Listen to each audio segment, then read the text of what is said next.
کربلا آپ کے سامنے، کربلا پورا وہی ہے. کربلا محلہ میں اس وقت 61 ہجری میں کیا ہوا تھا؟ ایک طرف پوری دنیا کی طاقت تھی، نون ورلڈ، اس وقت کا نون ورلڈ کا حاکم تھا یزید. یزید کوئی چھوٹی حکومت نہیں تھی، صرف سیریا پہ اس کی حکومت نہیں تھی، بلکہ یزید کی اس وقت کی نون ورلڈ کے اوپر آدھا حصہ اسلام پہ تھا. یہ ساری حکومت کا وہ حاکم ظالم بنا ہوا تھا. اس نے یہ پورا واقعہ آپ کے سامنے ہے کربلا کا جو ہوا. ایک طرف لاکھوں لوگ ہیں، لاکھوں ملینز کی تعداد میں یزید کے فالوورز تھے، اور حسین صرف 72 کے ساتھ کھڑے ہوئے تھے. کتنا بھروسہ تھا. مولا حسین تو امام ہے، لیکن جو ان کے ساتھ لوگ تھے ان کو اللہ پہ کتنا بھروسہ تھا اور حسین پہ کتنا بھروسہ تھا، کہ جس کا نتیجہ 1400 سال کے بعد بھی آپ کے سامنے ہے. کتنا بھروسہ، کتنا ٹرسٹ تھا مولا حسین کے اوپر. وہ ٹرسٹ کو ہم کو بیلڈ کرنا ہے. میں ہمیشہ کہتا ہوں آج ماشاءاللہ پورا مجمع ہے، اسلام کو سیکھنا ہے.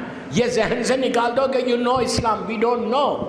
رضوی کالج کے ان مجالس میں ہمارا یقین اگر بڑھ جائے، ہمارا بلیو اگر بڑھ جائے، ہمارا فیتھ اگر بڑھ جائے، تو اس کے بعد دیکھو کہ پورا سال تمہارا کتنا پیسفل طریقے سے گزرتا ہے. آپ کے سامنے میں بہت احتیاط سے پڑھا، پلیز آپ غور سے سننا، میں نام کوئی نہیں لے رہا. آج پوری دنیا کی طاقت ایک طرف تھی اور ایک طرف ایک بزرگ عالم تھا. سمجھے بات؟ اب میں تاریخ کا ہسٹری کا ایک رات بتاتا، ایک رات کہ جو مدینہ منورہ سے لگ بھگ 70 مائلز کے اوپر ایک کنواں تھا، ایک ویل تھا جس کا نام بدر تھا. ایک ویل تھی، کنواں تھا جس کا نام بدر تھا. وہاں پہ 1000 کا لشکر مکے کے کافر و مشرکین، میں آج کی زبان میں بولنا ویل ایکوپڈ آرمی تھی. ان کے پاس تلواریں تھیں، ان کے پاس تیر تھے، ان کے پاس نیزے تھے، ان کے پاس گھوڑے تھے، ان کے پاس پیسہ تھا. 1000 آپ بولیں گے واٹ از 1000، لیکن وہ 1000 کی آرمی ٹورڈز مدینہ آ رہی تھی مکے سے. اور اللہ کے رسول کے پاس کیا تھا؟ صرف ٹرسٹ بتا رہا، ٹرسٹ. اللہ کے رسول کے پاس کیا تھا؟ کچھ بھی نہیں تھا. نہ گھوڑے تھے، نہ کیملز تھے، نہ کوئی جنگ لڑنے کے کوئی ہتھیار تھے برابر. اور ان کی آرمی کتنی تھی؟ 313، اور ادھر 1000. اور وہ ویل ایکوپڈ ہے، سب ان کے پاس ہتھیار ہے. آج کے زمانے میں آپ کے ذہن میں نہیں آ رہا کہ گھوڑا کیا چیز ہے، ہارس کیا چیز ہے. جنگ میں گھوڑے کا ہونا لازم ہے. اس زمانے کا مین ہتھیار بولو، مین چیز تھی گھوڑا. سرکار کے پاس صرف 3 یا 4 گھوڑے تھے بس. نیا معاملہ تھا، ہجرت کر کے مدینہ نئے آئے تھے. 1000 کا لشکر اس نیت کے ساتھ آیا کہ ہم حملہ کر کے رسول کو اور پورے مسلمانوں کو قتل کر دیں گے. جب مسلمانوں کو معلوم ہوا، اللہ پہ بھروسہ کرنے کا نتیجہ، جب مسلمانوں کو معلوم ہوا یہ فرسٹ اسلامک بیٹل ہے، جب معلوم ہوا کہ 1000 کا لشکر آیا اور وہ کنواں بدر کے پاس ٹھہرا ہوا ہے اور وہ لوگ حملہ کرنے والے ہیں مدینہ، ان کے پاس تیر، تلوار، نیزے، اس زمانے کے جو بھی ہتھیار تھے سب تھے اور جانور تھے. مسلمان تڑپ کے رونے لگا کہ ہمارے پاس تو کچھ بھی نہیں ہے. اگر وہ لوگ حملہ کریں گے ہم سب ختم ہیں، بچے بیوی سب ختم ہیں. ان کی آرمی چلی، اللہ کے رسول کی آرمی چلی، 313 آدمی، کچھ بھی نہیں ہے ساتھ، بالکل ہاتھ خالی ہے، اور 4 یا 5 گھوڑے جانور ہیں. یہ پوری آرمی چلی، بدر تک پہنچی. وہ رات آئی 16 رمضان کی رات.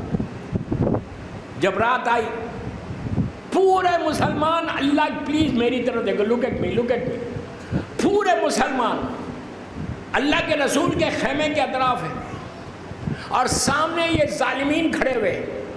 کافر اور مشرکین کھڑے ہوئے اور وہاں سے چیخ رہے رات میں، صبح ہونے دو، ہم بتائیں گے تم کو کہ ہم کیسے تم کو قتل کریں گے، چن چن کے قتل کریں گے، تمہارے بچے یتیم ہوں گے، تمہاری عورتوں کو کنیز بنا لیں گے۔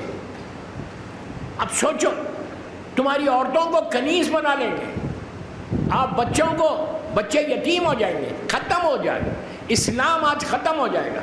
پورے مسلمان سرکار کے خیمے کے پاس چیخے مار کے رو رہے۔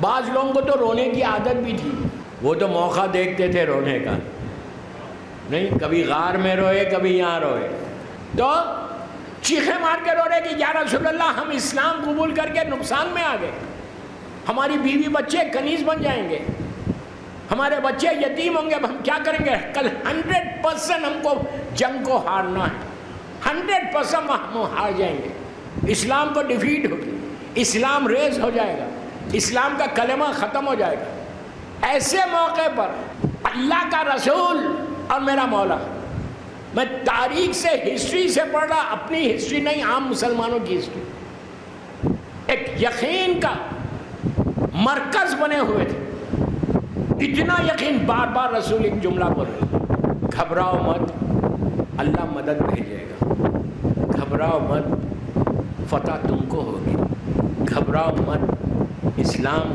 جیتے گا۔ کیسے جیتے گا؟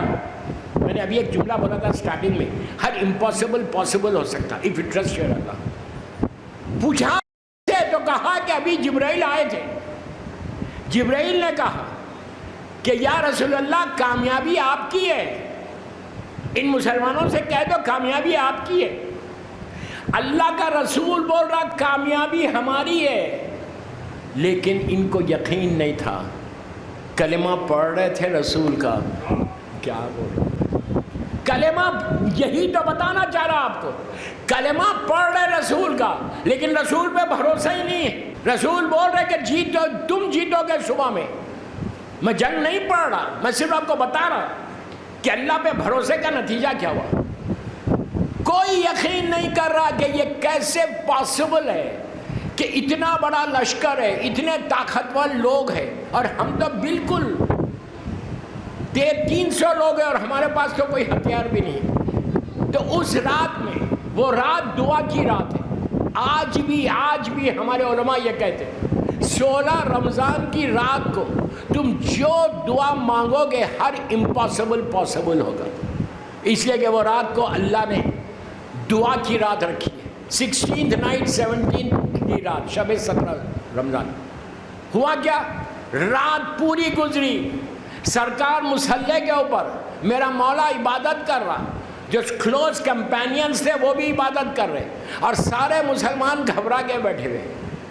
ایسے موقع پر صبح ہوئی، میں جنگ نہیں پڑھ رہا، جنگ شروع ہوئی۔ جب جنگ شروع ہوئی تو وہ پہلی جنگ ہے، پہلی مرتبہ مکے کے کافر و مشرکین نے علی کی تلوار کو دیکھا ہے، اس لیے کہ مکے میں تو مولا کی تلوار نہیں چلی تھی، علی کی تلوار کو دیکھا۔ ابو طالب کے بیٹے کو جنگ لڑتے ہوئے تھے، اس وقت مولا بہت ینگ تھے، مولا تو ہمیشہ ینگ رہے، جب علی والے ینگ رہتے تو مولا ہی ہے۔ نہیں آپ ینگ نہیں ہیں، سورج سے تو بڑا ینگ نظر آ رہے ہیں۔ تو مولا نے بڑی ینگ، اس وقت میرا مولا، پہلی مرتبہ مسلمانوں نے علی کی تلوار کو چن چن کے مارا ہے۔ وہ ابو جہل، وہ ابو لہب، وہ عتبہ، وہ خالد، جو بڑے بڑے مکے کے سورما تھے، ان سب کو چن چن کے مارا، مار کے صبح سے شام تک ختم کر دیا۔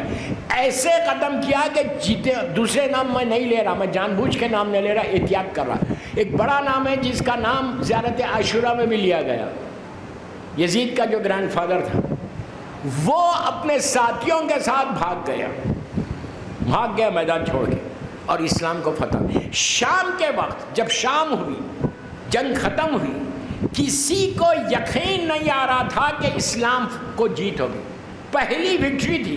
وہ صرف یقین کے اوپر تھا، اللہ کے رسول کو یقین، مولا کو یقین کہ اللہ بول رہا کہ میرے حبیب کامیابی تمہاری ہے، کامیاب تم ہوں گے، گھبراؤ مت۔ رسول نہیں گھبرا رہے، مسلمانوں کو بار بار بول رہے کہ تم گھبراؤ مت، جیت ہوگی، لیکن ان کو رسول کی بات پہ یقین نہیں آ رہا۔ کہہ رہے تھے کہ کیسے پاسبل ہے، جیت کیسے ہوگی؟ اللہ کے رسول نے کہا کہ اللہ فوج کو بھیجے گا، آرمی کو بھیجے گا، اور جب صبح سے شام تک فوج نہیں دکھی ان کو اس لیے کہ وہ فوج جو ہے عین اللہ کو دکھتی تھی اور کسی کو نہیں، عین اللہ کے علاوہ کوئی دیکھ بھی نہیں سکتا تھا۔ مولا کو اب میں نہیں بولتا، میں جنگ نہیں پڑھنا چاہ رہا، وقت نکلے گا وقت۔ تو جنگ ہوئی، جیتے، شام کے وقت سب آئے، آگے کہنے لگے یا رسول اللہ یہ جیتے کیسا ہم؟ آپ نے کہا کہ فوج اللہ بھیج رہا، ایک بھی فوج کا نیا آدمی دکھا ہی نہیں۔ تو اللہ کے رسول نے کہا تم کو کیسے دکھے گا؟ ویسے آنکھیں بناؤ تو دکھے نہیں، آئے اور دکھا کیوں نہیں؟ کیسے آئے؟ تو آپ نے ارشاد فرمایا کہ وہ فرشتوں کو کی شکل میں تو اللہ نہیں بھیج سکتا تھا، جب فرشتوں کی آرمی کو 1000 2000 کی آرمی کو بھیج رہا تھا تو اللہ نے ان فرشتوں سے پوچھا تھا کہ تم زمین پہ جا رہے لیکن تم اس شکل میں تو نہیں جاؤ گے، تمہاری شکل کو بدلنا پڑے گا۔ تو ان لوگوں نے کہا جو تیرا حکم۔ تو کہا کس کی شکل چاہتے ہو؟ انہوں نے کہا علی کی شکل چاہتے ہیں، اس لیے کہ فخر علی ہی کی شکل پہ ہو۔ تو امپاسبل کو اللہ نے پاسبل کیا۔ میں نے جنگ نہیں پڑھی، میں آپ کو صرف یہ بتانا چاہ رہا پہلی مجلس میں انٹروڈکشن میں کہ حسبنا اللہ نعم الوکیل، اس کا ورد کرو۔ اس کے بعد دیکھو کہ تمہارے لیے تمہارے ڈے ٹو ڈے لائف میں جو آبسٹیکلس ہیں، ڈے ٹو ڈے لائف میں جو رکاوٹیں ہیں، جو تمہارے کام منہ تک آ کے رک رہے، اللہ پہ بھروسہ کرنے کا نتیجہ یہ ہوگا کہ تمہارے راستے کھلتے جائیں گے، راستے کھلتے جائیں گے۔ اس کے لیے کہا گیا کہ اس آیت کا ورد کرو اور اپنے ٹرسٹ کو، اپنے یقین کو ٹورڈز اللہ معصومین اس کو بڑھاتے جاؤ۔ ان کو یقین تھا اس لیے یہی کامیاب ہوئے۔ آپ کو مجھ کو بھی محبت ہے مولا سے، ہماری زندگی مولا کے اوپر ہے، ہمارا ایک ایک لمحہ امام کے اوپر گزر رہا، محبت میں گزر رہا، لیکن کتنا یقین ہے؟ ہم بولتے زبان سے، ٹپ آف دی ٹنگ سے، ٹپ آف دی ٹنگ سے بولتے ہیں، اندر نہیں، ہمارے پاس وہ یقین نہیں ہے۔ لیکن یہ یقین ان کے پاس ہے۔ دوستو دنیا کے حالات کو دیکھ کر اپنے یقین کو بلند کرو کہ تمہارے پاس جو طاقت ہے علی اور حسین کی، اس طاقت نے بتا دیا کہ ظالم کتنا بھی بڑا ہو، اگر ہم حق پہ ہیں تو کامیابی ہماری۔ Try to understand what I'm saying کہ اگر کتنی بھی بڑی طاقت آئے تمہارے سامنے، اگر تم حق پہ ہو تو امام کی مدد ہوتی ہے۔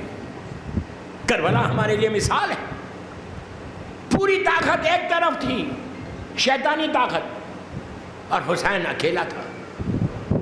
حسین اور حسین کے ساتھیوں نے وہ کام کر گئے کہ طاقتوں سے ٹکرانا یہ تو ہمارا کام ہے، تم جس امام کو مانتے وہ جانتا ہے۔ آپ کیا سمجھ رہے زمانے کے امام کو نہیں معلوم کہ یہ طاقت کیا کرے گی؟ لیکن اگر تمہارے پاس یقین ہو، تم اس کی ذات پہ، اللہ کی ذات پہ بھروسہ کرو، معصومین پہ بھروسہ کرو، تو معصومین تم کو اس طرح نکال کے باہر لاتے۔ اور ایک چیز یاد رکھو، جب ان پہ بھروسہ کرتے تو اللہ تمہاری عزت کو بھی بچا لیتا۔ کیا بول رہا ہوں میں؟ آج اس ملک کی عزت بچی، پوری دنیا میں شیعت کی عزت بچی، اسلام کی عزت بچی۔ یہ کہہ رہے تھے کہ ہم ختم کر دیں گے، اس لیے کہ جو دوسری کنٹریز ہیں، میں نام کسی کا بھی نہیں لے رہا، وہ تو نام کے لیے اسلام پہ ہے، لباس اسلام کا ہے، ارے یار ڈریس اسلام کا ہے، وہ یہودیت اور عیسائیت کے ماننے والے ہیں۔ لیکن یہ ایک ملک تھا کہ جس نے اسلام کی کو ریپرزینٹ کر رہے تھے ظاہری طور پہ، یہ کبھی کسی سے نہیں ڈرے۔ اس لیے نہیں ڈرے کہ ان کا امام کا میسیج یہی ہے، معصومین یہی کہتے ہیں کہ ڈرو اللہ سے اور کسی سے مت ڈرو۔ اگر تم اللہ سے ڈرو گے نا تو دنیا کا کوئی طاقت تم کو نقصان نہیں پہنچائے گی۔ کہ شیطان اپنے پورے زور کے ساتھ اسلام کو ختم کرنا چاہ رہا تھا۔ آپ انصاف سے بولو، انصاف سے بولو۔ یقین نہیں ہے تو کچھ نہیں ہے۔ اگر تمہارے پاس بلیو نہیں ہے، تمہارا فیتھ اسٹرانگ نہیں ہے تو there is nothing، زیرو۔ یقین پیدا کرو۔ ارے تم اس علی کے ماننے والے ہو جس نے کہا کہ میرے سامنے سے سارے پردے ہٹ جائیں تو میرے یقین میں کمی نہیں ہوگی۔ کربلا ہمارے سامنے کہ یقین آئے تو زندگی کیسے بنتی ہے۔ بس میں ایک چیز بتا دیتا آج پہلی مجلس میں یقین کے لیے، سورہ توحید کی تلاوت کرو یہ فرسٹ 10 days میں۔ سورہ توحید سمجھ رہے؟ سورہ بسم اللہ الرحمن الرحیم، سورہ قل هو اللہ احد، یہ بچوں کو بھی بول رہا ہوں، کثرت سے سورہ توحید کی تلاوت کرو دن بھر، اور مولا حسین کو ہدیہ کر دو۔ تم خالی یہ سورہ قل کی برکت دیکھو گے۔ سورہ قل ایک ایسا سورہ ہے قرآن کا 114 سوروں میں جو مکمل طور پر اللہ کی وحدانیت کا اعلان کرتا۔ دوسرے سوروں میں ذکر ہے اللہ کی وحدانیت کا، لیکن سورہ قل کمپلیٹ وحدانیت اللہ لا الہ الا اللہ کا اعلان کر رہا کہ نہ اس کا بیٹا ہے نہ یہ ہے، وہ وحدہ لا شریک ہے۔ تو سورہ قل مولا حسین کا فیوریٹ سورہ ہے، اس لیے کہ قرآن مولا حسین صامت ہیں اور یہ ناطق۔ حسین ناطق ہے اور قرآن یہ صامت ہے۔ تو کثرت کے ساتھ تفصیل کے ساتھ مولا حسین کا جو ورد تھا نا وہ سورہ قل تھا۔ امام حسین کثرت کے ساتھ سورہ قل کی تلاوت کرتے تھے، چلتے پھرتے بیٹھے اٹھتے۔ تو میری ریکویسٹ آپ سے، آقا بہجت بھی یہی کہتے کہ پہلے 10 دن اگر تم اپنی تقدیر کو بدلنا چاہتے، تم اپنے یقین کو بدلنا چاہتے، بلند کرنا چاہتے، تم اپنے فیتھ کو بلند کرنا چاہتے، تمہارا بلیو اسٹرانگ ہو، تمہارے لائف کے آبسٹیکلز دور ہو، تو تفصیل کے پڑھتے رہو پڑھتے رہو پڑھتے رہو بسم اللہ الرحمن الرحیم کے ساتھ، اور امام حسین کو ہدیہ کرو۔ 1 پڑھو، 10 پڑھو، 20 پڑھو، 100 پڑھو، چلتے پھرتے پڑھو۔ وضو سے ہے تو ٹھیک ہے، نہیں ہے تو بھی ٹھیک ہے۔ قرآن کی اس سورے کی تلاوت کرو۔ اس کے بعد بچے ایگزامینیشنز میں جا رہے تو، یا کوئی انٹرویو کے لیے جا رہے ہیں، یا کوئی بزنس کے لیے جا رہے ہیں، کوئی بیمار ہے، بستر مرگ پر ہے، اس کے اوپر بھی سورہ قل پڑھو گے تو اللہ اس سورے کی برکت سے شفا دے دے گا۔ لیکن وہی بات، یقین ہونا چاہیے، یقین ہونا چاہیے۔ اگر یقین ہوگا، جنگ بدر میں سیکنڈ اسلامک بیٹل میں جو کثرت سے سورہ پڑھا گیا تھا وہ یہی سورہ تھا جو یقین کو، بلیو کو اسٹرانگ کرتا۔ میں عورتوں کو بھی بول رہا، لڑکیوں کو بھی بول رہا کہ ایون تو ہیپی میرڈ لائف چاہتے ہو تو سورہ قل کی تلاوت کرو۔ 5 دفعہ سورہ قل پڑھ کے ایسا چھوڑ دو، بڑی بڑی ہستیاں ہٹ جاتی سامنے سے۔ اور یہ سورہ پڑھ کے امام حسین کو ہدیہ کرنا ہے، گفٹ کرنا ہے، انشاءاللہ you will C the result. ایک ہی دن میں تم کو رزلٹ ملے گا۔ اگر تم کو رزلٹ ملتا ہے کل تو لیٹ می نو، 2 دن میں میرے پورا، لیکن رزلٹ اسی کو جلدی آتا جو یقین کے ساتھ پڑھے، ورنہ فائدہ کیا ہے؟ یقینی نہیں ہے، میں پڑھے جا رہا، پتہ نہیں اللہ دیتا نہیں دیتا۔ اللہ نے دے گا تو اور کون دے گا؟ معصوم نے دیں گے تو اور کون دے گا؟